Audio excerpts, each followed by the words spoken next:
Just before we get started with this video, I do want to say that it is brought to you by Beardblaze. What is beardblaze.com? Well, it's a place to purchase the finest beard oils and bearded man accessories, something I might know a little bit about. And people might be thinking, wow, this is a great time, Simon. Even the bottle has your face on it. And I'm like, well, I know, it's not a coincidence. I actually run another channel called Business Blaze, and I made a joke on that channel about how a lot of YouTubers have beauty lines. And a viewer wrote to me and was like, Simon, you shouldn't start a beauty line, but you do have a magnificent beard. Have you ever considered starting a line of beard products? And I was like, I have not, but now I have. And so me and this guy, Will, we decided to start it together. Will makes a bunch of cosmetics, and he just mixed some stuff up in his lab, sent it to me, and like a lab rat, I put it on my beard, and I found the ones I liked, and I smelled them all, and we came up with a whole range of different beard oils. Now, I've used beard oils from a bunch of different companies over the last few years, and, you know, I might be biased, but I basically think we made something better. My favorite is actually our Basic Blaze, which is what I have right here, and it's perfectly suited to me. I've got a pretty standard beard. I mean, glorious, but standard. If you've got beard dandruff or other special requirements, we've got you covered as well. Also, one thing that always annoyed me was how tiny the beard oil containers are. Is that you'd buy one, it'd be like a tiny little bit of beard oil. We made a proper sized one. So just go to beardblaze.com, check out our range of beard oils and other accessories, and let's get into the video.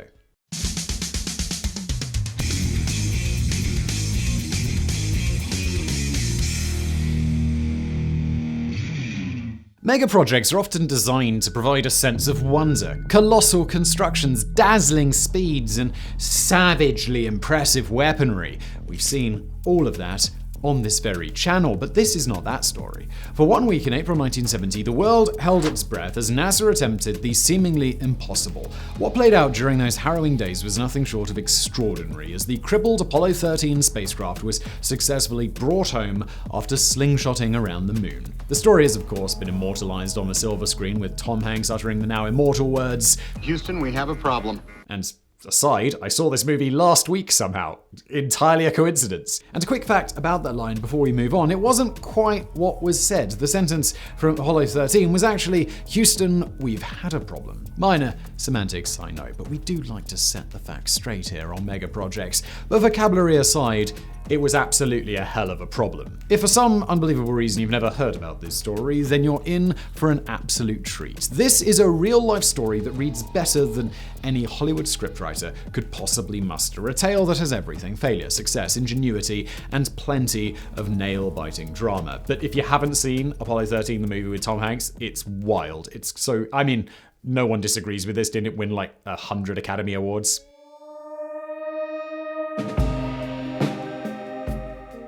It was a little over a year before Apollo 13's launch that Neil Armstrong took his giant leap for mankind. The success of Apollo 11 had been followed by Apollo 12, which had completed a precision landing on the moon. But with number 13, the focus wasn't simply on making it to the moon and back, it would also carry out a much wider array of experiments on the moon's surface than any of the two previous missions. The mission's motto was a nod to this: Ex Luna Scientia, from the moon, knowledge. On board was a seismometer that would measure the impact of the lunar module on the moon. The crew would also carry out a heat flow experiment, which involved drilling 3 holes 3 meters deep and recording the temperature within. A charged particle lunar environment experiment would measure protons and electrons, while a lunar atmospheric detector and dust detector would analyze particles on the moon's surface. The original crew of Apollo 13 consisted of mission commander Jim Lovell, command module pilot Ken Mattingly, and lunar module pilot Fred Hayes. At the time, Lovell, a 42-year-old who had spent a whopping 572 hours in space spread over 3 missions, was NASA's most experienced astronaut. Trouble began 1 week before the launch, when one of the backup crew came down with rubella, which meant both the prime and backup crew had potentially been exposed, as the two often trained together. Of the 5 remaining astronauts, only Ken Mattingly had not had the disease at a younger age, and the decision was made to swap Mattingly with the backup command module pilot Jack Swigert just 2 days before launch. Not only did Mattingly never develop rubella, he would go on to play a key role in the successful mission to bring Apollo 13 home, but of course more on that later. The prime crew had spent over 1,000 hours on mission-specific training, meaning that for each hour of the planned 10-day mission, they had trained for 5 hours beforehand. Swapping a team member so close to launch was far from an ideal situation, but as you probably already know, that would be the least of their worries.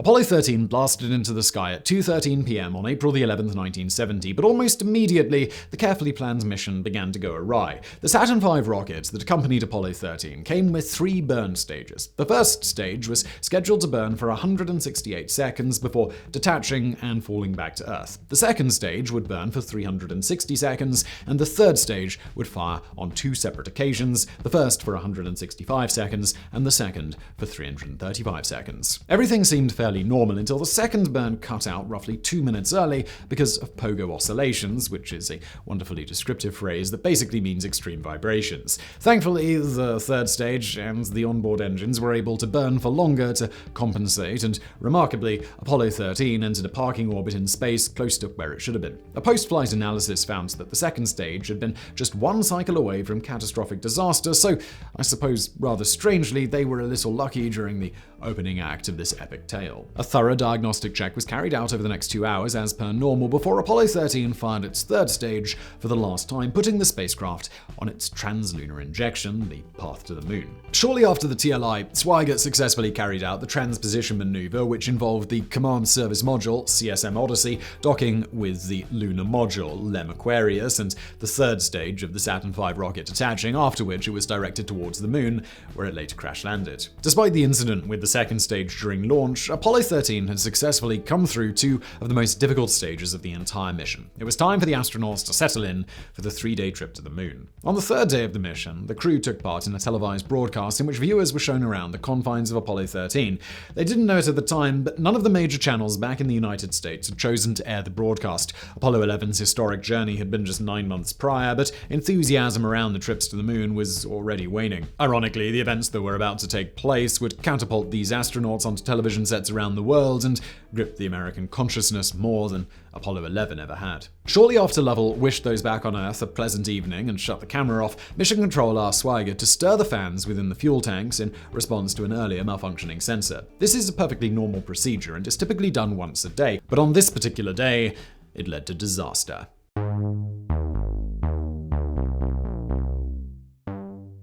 95 seconds after the switch to stir the tanks had been activated, an explosion rocked Apollo 13. Power and communication momentarily went out before Swigert uttered those famous words for the first time, which were then relayed to Mission Control by Lovell. This is Houston. Say again, please. Houston, we've had a problem. We've had a main beam on a volt. This meant that the voltage being produced by the fuel cells was insufficient. Oxygen levels began falling as warning lights flashed manically across the CSM's control panel. It was Lovell who was first to notice a gas of some sort venting into space. It was quickly becoming clear that the most serious incident in space NASA had ever experienced was now underway. Now remember, there were 2 modules still in operation at this point. Odyssey, the Command Service Module, which was designed to carry the astronauts to and from the moon and also needed to be used for re-entry, and Aquarius, the lunar module, which was small, cramped, and really only designed to land on the moon and then take off from it. The explosion had occurred within the fuel tanks of Odyssey, but as far as everybody involved knew, the Aquarius was still functioning properly. The decision was made to power down the Odyssey in the hope of retaining enough oxygen and power to successfully re-enter Earth's atmosphere. At the same time, they would power up the Aquarius and then move into the lunar module. The process of powering up the Aquarius took some time, even under normal conditions, but Lovell and Hayes worked quickly, and just under 3 hours after the explosion, the Aquarius was ready. When they did this, Swigert powered down the Odyssey, and shortly before midnight back on the US East Coast, the 3 astronauts moved down to Aquarius, which had suddenly become their lifeboat.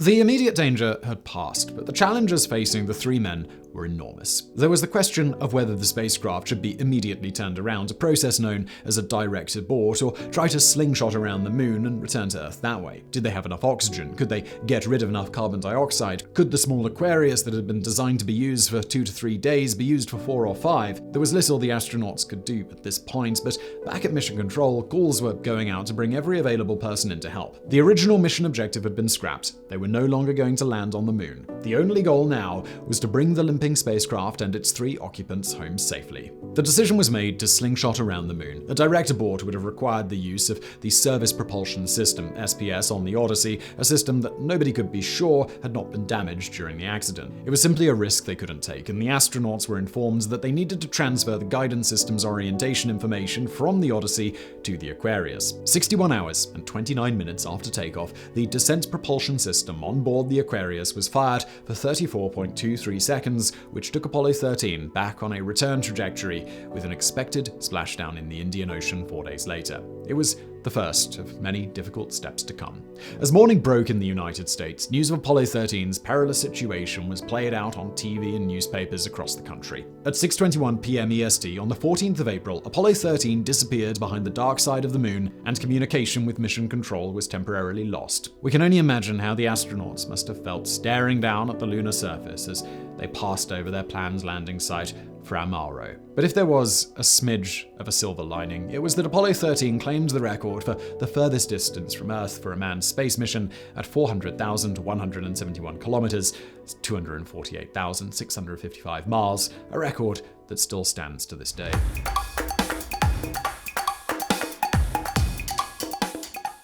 The decision had been taken at Mission Control to fire the DPS on the Aquarius after re-emerging from the moon's shadow. This was a process known as the PC+2 procedure and would not only shorten the flight time back to Earth by 12 hours, but would also provide a splashdown in the Pacific, where the majority of rescue teams currently were. This type of maneuver normally comes with a host of navigational tools to ensure accuracy, but for those on board Apollo 13, the best they had was good old-fashioned eyesight. In this kind of situation, astronauts are trained to be able to navigate using the stars, but with light bouncing off the debris still coming from the Odyssey, it would have been impossible. Instead, Swigert aimed at the only large object they could trust, the sun. At this point, it's probably worth reminding you that the man behind the controls of the lunar module, 38-year-old John Swigert, wasn't even supposed to be on board Apollo 13. The last-minute Rubella case had dramatically altered his role in the mission, and the pressure on him as the crew prepared to fire the DPS must have been unimaginable. If Apollo 13 veered too far off course, it might struggle to ever get home. But the burn was nearly flawless. 79 hours and 27 minutes after takeoff, the DPS on the Aquarius, an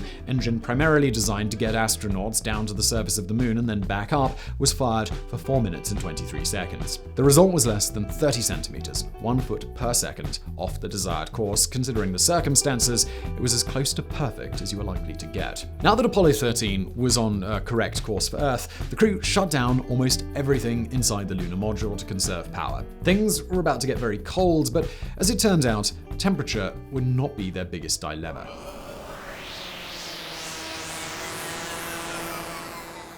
The 3 major calculations taken into consideration in the rescue of Apollo 13 were fuel, power, and oxygen, and fortunately for those on board, all 3 were in good shape as they headed for home. But another calculation had been missed: the accumulation of carbon dioxide. Both the Aquarius and the Odyssey came with canisters of lithium hydroxide pellets which absorbed carbon dioxide. However, the canisters on the Aquarius were only designed to support 2 astronauts for 45 hours during the planned moon landing phase and not 3 men for 4 days. The Odyssey came with its own canisters, but inexplicably they were different sizes. As carbon dioxide levels continued to climb rapidly, it was clear that even if Apollo 13 made it safely back to Earth, the 3 astronauts would die of carbon dioxide poisoning long before the hatch could be opened. Now, this is one of the most spine-tingling moments in the film. A group of engineers at Mission Control assemble a selection of items that the astronauts had on board, including flight manuals, duct tape, pipes, wiring, you name it, and they successfully created a filtration device. The procedure was then relayed to the crew of Apollo 13, and it was quickly built. Once it had been finished, all eyes settled once again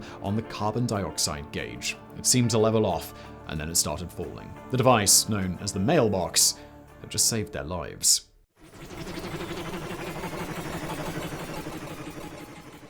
As Apollo 13 neared Earth, conditions inside the Aquarius were deteriorating rapidly. Water levels were running dangerously low, with the crew down to a daily ration of just 0.2 liters of water, and the daily consumption for men is recommended to be 3.7 liters. The 3 astronauts lost a combined 14 kilograms throughout the mission, while Hayes developed a painful urinary tract infection. The temperature inside the Aquarius fell as low as 3 degrees Celsius, with condensation accumulating throughout the module. Now, remember when I said Ken Mattingly, the pilot who had been taken off the flight at the last minute, still had a role to play in this story? Well, this is it. The next major problem facing the Apollo 13 crew was how to power up the Odyssey using the least amount of power possible. To make this even more complicated, this was a procedure that had never been done before in space. Mattingly, as well as other engineers on the ground, had been working tirelessly to produce a set of steps to restore power to the mangled Odyssey, which the crew carried out without any significant problems. 2 further course corrections were needed, and done so by simply aiming Apollo 13 at the night-day line creeping across the Earth. Once this was done, the crew made their way back into the Odyssey, strapped in and prepared. 1 hour before re-entry, the Aquarius was disengaged and broke up as it re-entered the atmosphere. As the Odyssey hurtled towards Earth's atmosphere, there were absolutely no guarantees. If the heat shield had been compromised during the accident, all their efforts would count for nothing. The typical communication blackout for a command module re-entering was 4 minutes, much longer than that, and it was likely the heat shield had failed. Despite this being an American mission, this was now a global event as millions around the world watched on live television. Numerous nations had already pledged their assistance should the craft go off course. Pope Paul IV led 10,000 people in prayer at the Vatican, while an estimated 100,000 gathered for a religious festival in India and offered their prayers to bring the astronauts home safely. During an age of increasing partisanship around the world, this was an event that everybody was well behind. As Apollo 13 entered the Earth's atmosphere, communication with Mission Control was lost, leaving only radio static. Helicopters began circling the projected splashdown area. 4 minutes came, 4 minutes went. TV cameras searched the sky for any sign of a parachute. The 5-minute mark passed, with many in Mission Control now assuming that the heat shield had failed. 6 minutes passed. Hope was fading. Suddenly, a red and white parachute was spotted. Jim Lovell's voice was finally heard over the radio. Celebrations erupted in Mission Control across America and around the world. As the battered remains of Apollo 13 drifted down from the sky, the unthinkable had been achieved.